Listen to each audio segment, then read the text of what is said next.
చెప్పండి sir. Problems ఏమి ఉన్నారా? ఉంటారా? మేము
ఇది ఏదో నా ఇంటికి వచ్చింది కాదు, విపత్కర పరిస్థితి, వర్షం అనేది సడన్ గా వచ్చింది.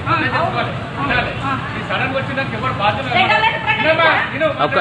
అంటే అంటే వినండి, ఎవరు బాధ్యులు కాదు, ప్రభుత్వం బాధ్యులు కాదు, ఎవరు ఒక వ్యక్తి బాధ్యులు. చెప్పేది చిన్నగా మాట్లాడు.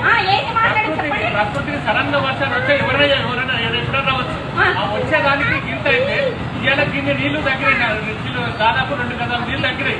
ఎవరు చేస్తే తగ్గినాయి?